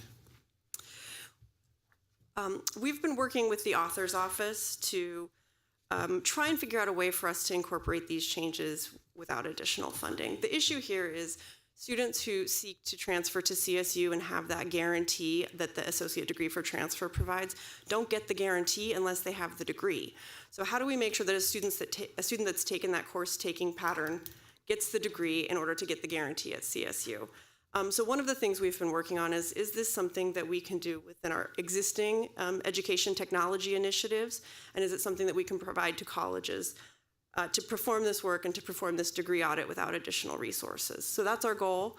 There is a provision in the bill that says that this requirement doesn't go into effect without specified resources for this purpose, but we're hopeful that we'll be able to figure out a way to conduct these activities.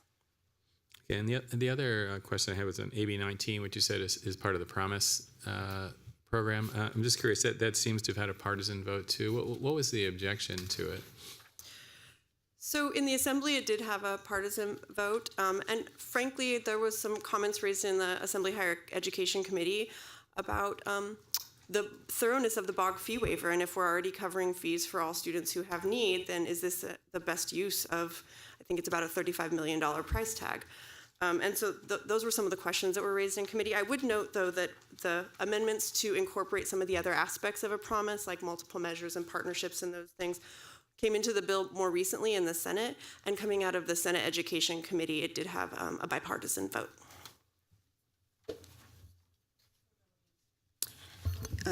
So I want to stay on AB 19 just for a moment. And then I have an observation. Is there language in the bill relative to the age? Is there an age requirement?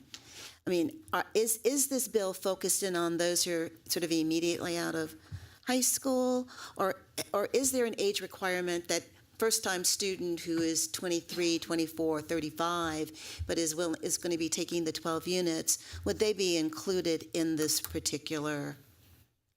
The bill does not specify an age limit. It says first-time, full-time.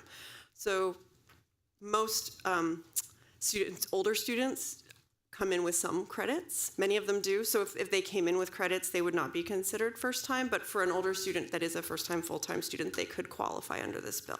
Okay, and then I guess this is an observation relative to sort of our strategic plan as we move forward, and that is to really look at what's missing either in current law and what is needed, and with the lens of what is being proposed by our esteemed elected legislators as to what it is that we actually need, and to really sort of hone in on what that is, setting some priorities so that we transform the bills that we get. I mean, there's a lot of what I see as no position on bills, and then there are very few bills, one that we support, and another set of few bills that we have some concern about. And I'm going to say this, and then I'll have to clean it up later, probably. I think that we need to be driving what it is that we need at every sort of stage of the way, and the legislature is not an exception to that, but really we need to bring them in as partners and be very clear about that. And I think that will require some education, but also we need to help drive the legislation in a way that we may not have been doing that in the past. I absolutely agree. I think that the Chancellor made comments earlier that really talked about the way that we, both on the budget front and on the policy side, need to have our agenda in place and bring that to the legislature and secure authors, and not the other way around. You just described the Vice Chancellor's job description. Are there any other questions for Vice Chancellor Mateen? Yes. Okay, that was the state. On to the feds. So that's switching over to page 92. In our effort to continue to be involved and active at the federal level while we continue to sort out our federal advocacy arm, I participated in a joint visit with our partners from the League and the Faculty Association. We went and talked about our concerns surrounding the President's proposed budget and the cuts that it proposed to make to higher education. We got great feedback from the about 20 California congressional delegation members that we met with. And I think that you can see in the House markup of the education budget that it's an improvement for higher education over what had been proposed under the President's blueprint. There are still some areas of concern in the House proposal where funding for the Pell Grant program would be redirected out of financial aid, and consistently and traditionally our office has taken a position that financial aid funding should be redirected within a financial aid budget. I also would just mention later today there'll be a hearing on a proposed major expansion of the GI Bill. which is really exciting. Included in some of its provisions would be some authority to reinstate veterans benefits when students have been taken advantage of by an institution that's closed. We saw a lot of that with the closure of ITT and with Corinthian. And we often see those students come into our system. So to have them have some of those GI Bill benefits reinstated as they're coming into our system is a great benefit to that group of students. And then I guess the last thing I'll just highlight is you've probably seen some stories about the ongoing questions surrounding the Title IX guidance and the Office of Civil Rights, and where will we be going with the federal Dear Colleague letter that really changed the way we review sexual assault in our higher education systems. In California, I didn't actually raise this bill, but I'll mention it now. SB 169 by Senator Hannah-Beth Jackson would create at the state level the same guidance that was created by the Obama administration under that Dear Colleague letter that set up the parameters for sexual assault investigations. So it's very unclear what will happen at the federal level. It does look like there'll be some clear parameters and requirements happening here at the state level. And I'll stop there and see if there's any additional questions on the federal side. I had a question about the new head of education, Betsy Voss, and it seems like she's trying to rescind the President Obama's position on, I guess it was closure or some sort of sanctions against schools that compete with us in a way, but don't provide the kind of education that is appropriate. What's happening with that? The Obama administration instituted a number of regulations that address abuses in the for-profit sector. The Department of Education has announced setting up 2 negotiated rulemaking committees that would look at the gainful employment rule, which is essentially a rule that evaluates a student's earning potential and debt to the cost of the educational program. So if a program costs a lot of money and the student ends up not being able to pay back the cost of that based on their earning potential, that program wouldn't meet the requirement of that gainful employment rule. So what the administration has said on that rule is that it needs to be reviewed and rethought, and we're not really sure where that's going to go. The chancellor's made some comments about the importance of an accountability and oversight structure, and if what the conversation becomes is how do we make sure that accountability and oversight structure has a reasonably burdensome compliance process. That's a conversation we would want to engage on. But in terms of having a clear accountability expectation of our colleges that receive taxpayer dollars, that's something we support both at the state level and at the federal level. And then the other committee, the Negotiating Rulemaking Committee, is going to look at the Obama administration's regulations surrounding defense to repayment claims. So this is when a student who's taken out a federal loan was taken advantage of by an institution. The rules that were put in place by the Obama administration would allow a process for that student to seek to have their loans forgiven based upon the fraud that was committed by the institution. We, again, don't know what direction the negotiated rulemaking will go and what the ultimate regulations will be, but those are the 2 policy areas. And so what do you think as we go forward? What's the position of this new person? Nobody knows. No, somebody knows.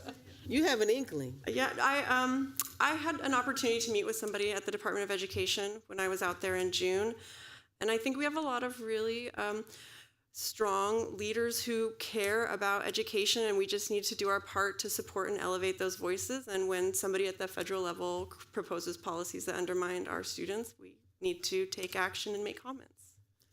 So people are organizing now? Yes. Thank you.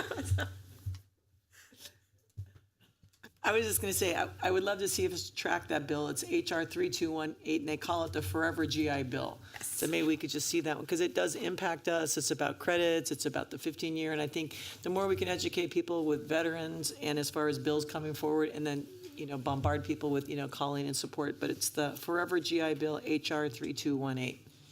We'll add it to our tracking list. Thank you. Any other questions or comments? Thank you. Okay, we're on board member reports. We usually start on the left. We're going to start on the right. Board member Budnick. And don't feel compelled to make a report, only if you feel that there's something meaningful. I'm gonna make a really long one. Thanks. Very briefly, about 6 months ago, we started a supportive housing program in partnership with LA Trade Tech in the Koreatown location. We have 22 formerly incarcerated individuals living there and attending LA Trade Tech. And it's just beautiful to see. Trade Tech's been wonderful. And everyone is thriving so far. Stopped by Kern Valley State Prison and Corcoran Prison in the Central Valley and got to witness a bunch of Bakersfield College classes, which was inspiring. They're currently in 8 prisons doing 33 classes, which is the most of anyone in the state. And in spring 2018, they have 100 classes being offered in state prisons in the Central Valley, which is truly remarkable. And also, to close, had an incredible visit with Miss Laura Hope and Chafee at CIW to see the incredible program that they've been doing for many years. And it's wonderful and it's life-affirming, and thank you for what you do. Good. Thank you. I'm glad to know that some people consider the Central Valley a prison in itself. However, glad we're making strides and moving forward. Oh my goodness. I've missed you all. I'm happy to be back. As you know, I had elective surgery on May 8th and thought I would be ready to roll a little bit sooner than this. But I've been watching from afar, and I really appreciate the reports and all the information that I get to try and keep me up to speed with what's happening. But happy to be back, happy to be here today. Thank you all. Thank you. Board Member Shaw. Yeah, I want to thank again Pam Walker for everything she's done. I've been here for just 2 years now, and she's been very, very helpful to me. And constituents call me because I was in politics in LA, and then I pass it on to her, and she's tried to help the people. That's all I can say. And so, again, we appreciate everything that you've done. Now, in the interest of brevity, I try to create several categories of activity. And so in the area of partnerships, I mentioned briefly in our luncheon that I met with our representatives from our foundation, connected them to our local foundation in Los Angeles, California Community Foundation, and they're working on ideas to come up with ways that we can partner with them. Melissa Connor was involved in that, along with Keith. Community outreach. Board Member Perry and I decided to go on a summer tour. So we started at Trade Tech with Larry, Larry Frank and I used to work together in City Hall. He's a former deputy mayor. And so what was interesting is that 70% of all the students who attend Trade Tech are CTE students. And that's really significant. And they're one of the largest campuses we have within the system. Also, I talked with Dr. Linda Smith. I passed that information on to Pam Walker, who's talked about an idea of creating a consumer resource center for students where they can come in and get all kind of information on consumer affairs. Student support. I was able to attend the Mosier Summer Institute training. If any of you haven't been, it's just amazing. They have, I think they had at least 120 people there volunteering for a week to go through this training program. And it was extraordinary. I'm happy to see that they've gotten some support, $2.5 million from the governor. You know, Puente, 30 years ago, got ongoing funding, and this is the first year they've ever gotten it. So we're happy to see that. I also wanted to mention, though, in terms of student support, I think I talked to you, CCC, about this, is it appears to be a drop in African-American students throughout the system. That I think I've passed this on to you, this information. So it's gone sort of from 7% to 6.4% with the same sort of base number of participation. So we're trying to, and that's equals like 14,000 students. So I'm sort of curious. We need to look into what's happening there. I don't know. So we need to look into that in terms of what's happening, if in fact there's a drop in African-American students within our system. And then finally, items of interest. Again, in going out and speaking with the groups that Pam has sent me to speak to, there's a Dr. Stacy Cook who called. I always say when I go out and speak, I said, if you have any ideas, just call me up or email me or whatever. And Dr. Stacy Cook, I've forgotten the school, if anybody knows where school she's from. Anyways, they're piloting a financial aid pathway program there. And so it's something that we really need to look at, because we're having the sort of, everything's focused on curriculum, but what about financial aid pathways? And then finally, my project, I'm losing my voice because I have a sinus problem. Finally, everybody probably heard about LA did a study on homeless. Now they've discovered that 20% of our students are homeless. 20% of the, I forgot, you might know how many people are in the LA district. A lot are homeless, and 50% are hungry. We know last year the Cal State did a survey, and they had numbers of 10% homeless and 40% hungry. So that is an issue that is not going away. Again, Pam Walker has been working. And remember Haynes and I had a briefing by Colleen Ammerman, I think that's it, and other people and other staffers to talk about what we hope to do. And I think that we're going to have a summit on this very issue of homeless and hungry, people being homeless and hungry, our students. And I think we might are still doing it with UC and Cal State. Yes. And when will it be, in the fall? Mm-hmm. Okay. So this issue is not going away, and it's really important. Can I go on a fall tour with you? Yeah. Because it sounds like your summer tour was good. Yeah. Absolutely. Thank you. Board Member Sumner. Mine will sort of be short, but actually the last time we talked about the scholarships that we were giving to veterans, we gave 1 to GCC, 3 to PCC, and that was really exciting, giving the veterans their scholarships. And we've got Not on Our Watch coming up again, which is on the Colorado Bridge in Pasadena, September 20th to the 23rd. And usually PCC and GCC always set up some areas, and their veterans come and watch. It's 24/7 where you walk the Colorado Bridge in support, and it's an amazing event. It's called Not on Our Watch. And so the coalition's working with that, and the campuses, and we've got the mayors involved now. So I think it's really exciting, because we have to stop this suicide that happens every day, but it's really about community involvement. So I have little flyers on that. And I'm just really proud to be here, and I'm excited, and I've just been a little bit busy with family life and getting involved in the community, but I wanted to say thank you again for all the support of what we're doing for the veterans. And this Not on Our Watch, the mental health is so huge at the college campuses, and I've been working with Irvine, and there are a lot of really strong VRCs out there, and I just really hope that we embrace what the Chancellor is saying, embrace where this money is going to be, and we work together as a collaborative team and just put our resources together to get, as we say in the military, the best bang for your buck, because complacency can kill, and we don't want to lose another veteran. Board Member Hawkins. Thank you, President Estolano. Pam, it's been wonderful. On behalf of the classified employees in the system and those in the Chancellor's office, you are a gem. You've supported them, encouraged them, empowered them to succeed. So I know going forward, they're in good stead to continue to serve our 2.1 million students. Better luck on this retirement than your first, and take care. Board Member Belansky. I want to start off by sharing some information that was provided to me by Jeff Burdick about a former student member of this board. Some of you may remember Colin Van Loon.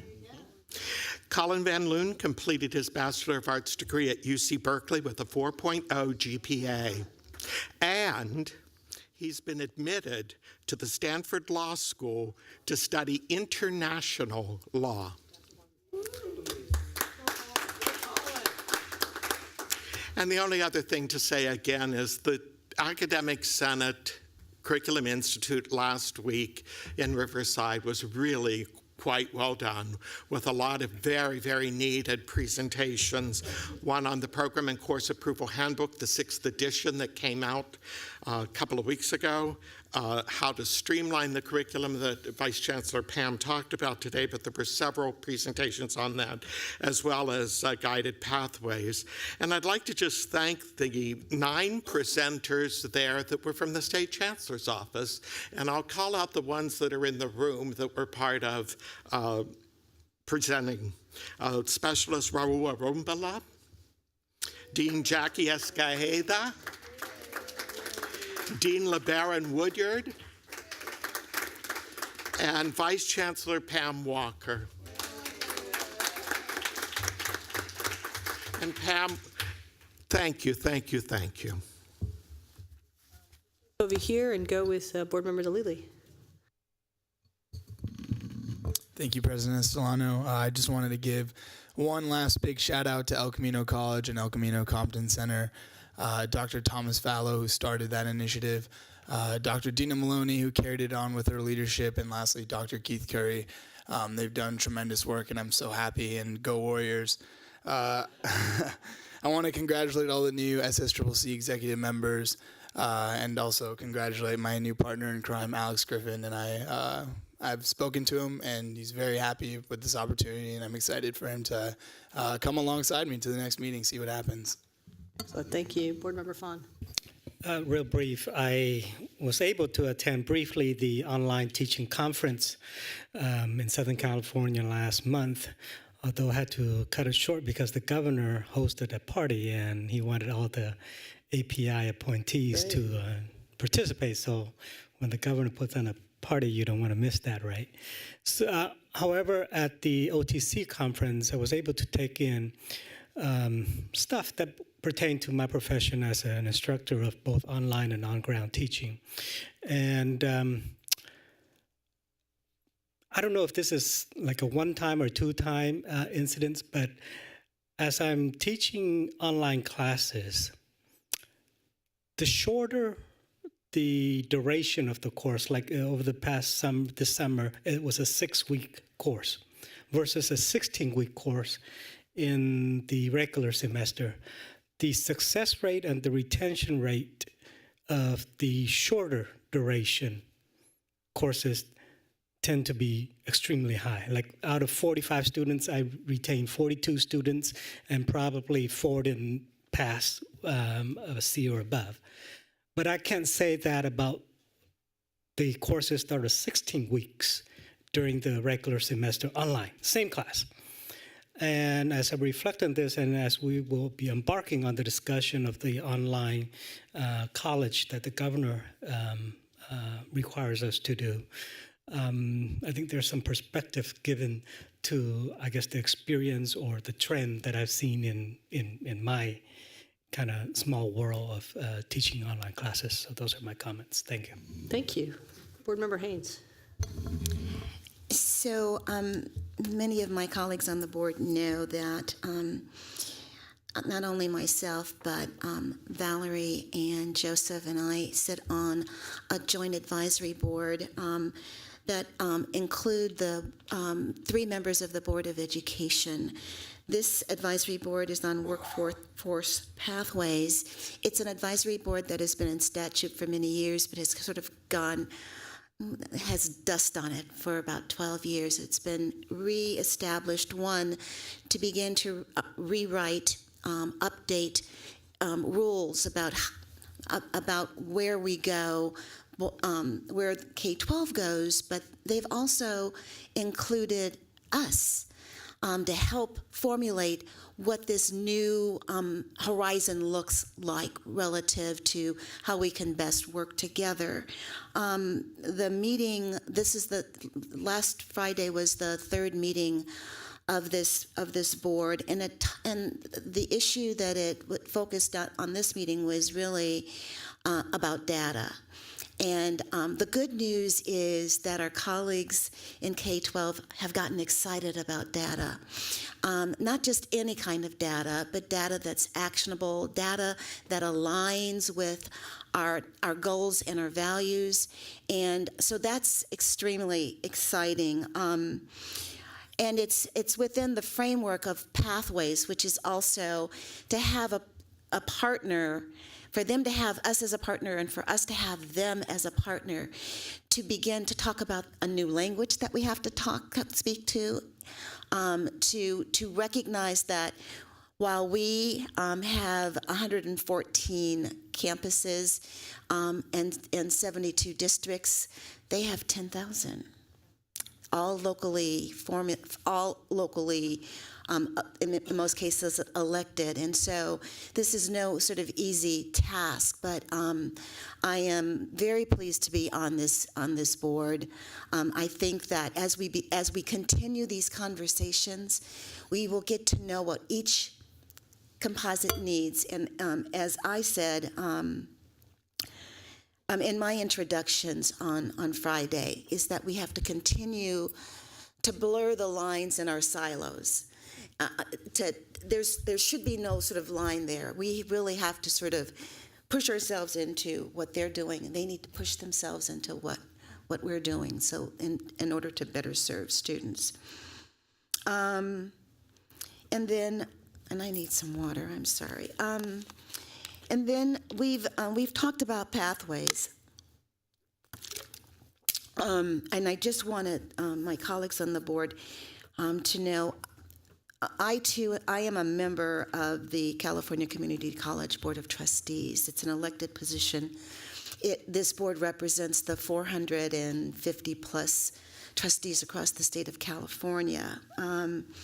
Why that's important is, as we talk about pathways, we really need to push down to the trustees, not just the CCC board, but to the trustees, the work around pathways, and to give them some best practices, to keep them in the loop, but really to engage with them. The role of an elected board member really is leadership, oversight, and direction. And we really need them on our side as we work through all of these issues. And so I was tasked with being the first person to talk about pathways, but it is an agenda item that each of the members of that board will speak to what's happening on their campuses. And we also need to find out what's happening on the other, 100 or so campuses as well. And then finally, within the strategic plan, there is an area that there's sort of an assumption, but it is spelled out relative to time to degree. There's no sort of, the indicators are written all the way through the strategic plan. If we end up doing all of those things right, then that time to degree should push down. Within the IEP process, they have an outcomes indicator. It's the median time to completion. And I just want to make certain that as we move through our strategic plan, that we've got to keep our eye. This is like a Rubik's Cube.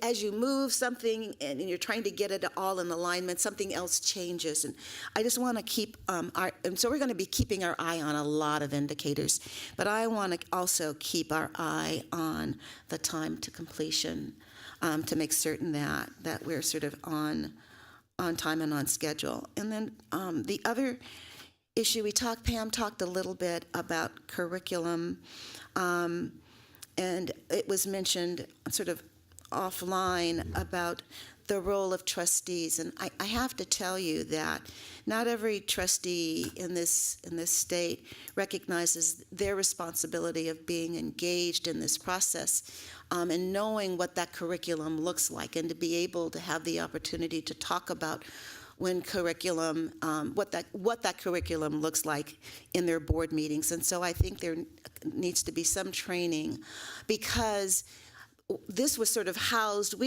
this was housed within the Chancellor's office. It's sort of, okay, and it's absolutely great that it's moved out of the Chancellor's office down to where it is most important that that's on our campuses. But I think that along with faculty, I think the trustees really need to know what their role and what their responsibilities are. And I was unable to do the Umoja Summer Institute, but I am very pleased with the budget item. Pam, I'm going to miss you. Thank you so much for your service. Board Member Reed.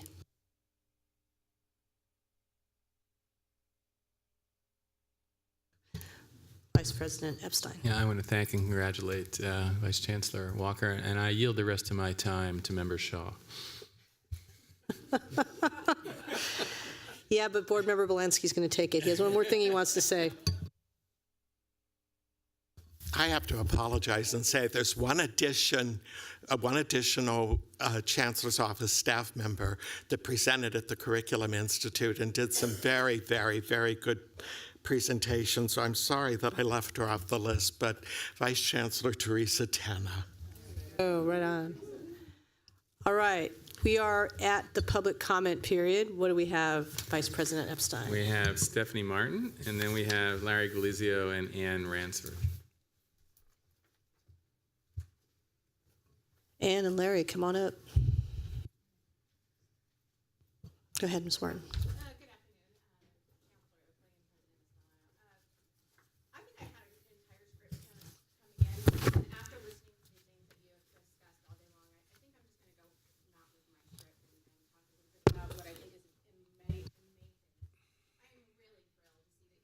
A strategic plan, that you are going to have a focus that's going to be student-driven. And the reason why I am here is I am the president of College Living Experience, and we are a for-profit private organization that provides wraparound support programs for young adults with disabilities to be successful in college and in the work setting. We are student-driven, we are student-focused, and that drives what our services look like. We do not fit a round peg into a square hole, and I think that's what you're all talking about here. What I think is really amazing is that when you look at it from a financial perspective and a funding perspective, that you are not determining what services you're going to do based on an overall community or an overall population, but you're driving it according to what each community college is going to have in terms of their population. That's exactly what has to happen. Chancellor Oakley talked about looking at your services from changing your models. It's a paradigm shift at how you think about this. And what I'd really like to offer here is the opportunity for you to look at our model, to use it as an opportunity to see how we provide our supports and services. It may be something that is replicable in the community college setting. It may not be something that's replicable, but I think that there's a foundation and a structure there that can really lead to some better ideas of how you can implement supports and services for young adults with disabilities or those who don't have disabilities. We all are clear that oftentimes it's not the intellect that gets in the way of our students being successful, it's everything else. It's their ability to be independent in terms of getting up and getting to school on time. It's their socialization. It's their executive functioning skills. Can they turn that homework assignment in? Are they able to get it done on time? Are they living alone? You know, all of those kinds of things. And so what I really would like to say is I'm impressed that you are all thinking about how to provide education in a completely different way, and kudos to all of you for that. And would really just like the opportunity to know that, for all of you to know that there are organizations like mine out there that have a very different model, and that we're really looking at how to do that according to the needs of the individuals in our program, and for all of you would be according to the needs of the population that you have at each of your community colleges. Thank you. You're welcome. President Estolano, Vice President Epstein, members of the board, Chancellor Oakley. Before I formally introduce the League's new trustee board president, a couple things. Number one is on behalf of the League staff, the CEOs, and all of the trustees, thank you to Vice Chancellor Walker. Your authentic leadership is unparalleled, and we're eternally grateful to you. Thank you so much. I also wanted to recognize the great work that Laura Mattoon, of course Mario's great work, but you know, Laura, this being her first year, great partnership with the League, and she's obviously very diplomatic. So, and I also wanted to recognize the CEOs who were very supportive of Keith Curry in his great work with everyone at Compton. There were over 30 letters of support from CEOs throughout the system, which speaks volumes. And so now I'd like to, I'm pleased to announce the peaceful transfer of power from former trustee Doug Otto to our new League president, trustee board president from Glendale College, Ann Ransford. Thank you. Thank you, Larry. It's a real pleasure to be at the leadership of the CCC, and we also are so excited and interested in the Guided Pathway program, and that is one of our goals for this year, as Pam you kind of stole my thunder there. Did such a good job in sharing how we are talking about guided pathways.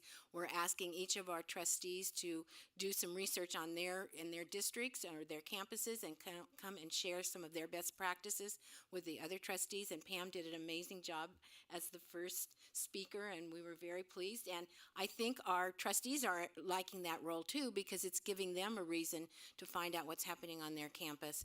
And we're continuing to have other presentations along that area, and we appreciate the partnership so much with the Chancellor's office, and we look forward to a great year. Thank you. Thank you.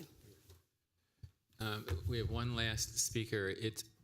I hope everybody is nice because this is the first time she's ever spoken here, and I hope I pronounce her name right. I believe it's Julie Bruno. Yeah, I saw the look you gave Cecilia. So, hello again. Just a couple of quick things. Thank you, Joseph, for the call out to the Curriculum Institute, and of course all my colleagues. We had a number of folks there, over 65 expert presenters doing 64 breakouts, and not only on curriculum, but on credit for prior learning, prerequisites, learning outcomes, CTE programs, and pathway civic engagement and cultural competency. So you can see that we really do a broad span of topics. It was very successful.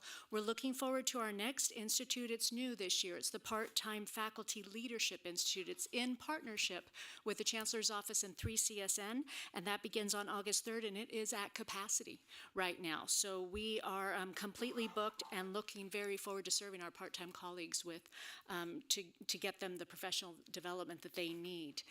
We're very much looking forward to working with Laura Hope. We've already set up regular meetings and we're good to go. But my primary reason for being here today is just to let you know that the Academic Senate really wanted to express its deep appreciation for Vice Chancellor Pam Walker, who has been with us every step of the way since she became Vice Chancellor in this office. She has been a champion for our students and our colleges for many years. I met Pam 10 years ago. She may not remember, but I was Senate President at Sierra College, and we were walking out of some event at some hotel in Rockland, and I remember her turning to me and saying, you know, the Senate presidency is the first step to bigger things. And I think I looked at her like she was absolutely crazy. I thought, who is this woman? Well, figured that out shortly.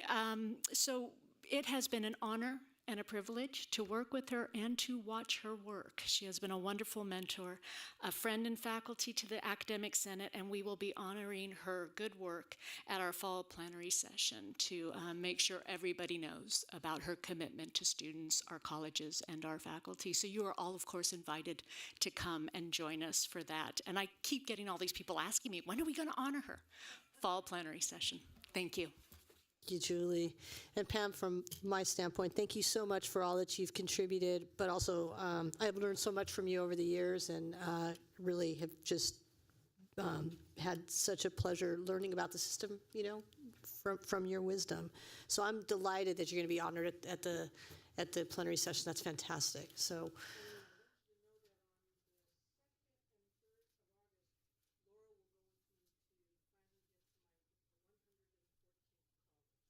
Wow. Wow. Wow. That's wonderful. Thank you, Pam. Okay. That's wonderful. All right. With that, we're adjourned. We'll see you all tomorrow for our board retreat. Thank you.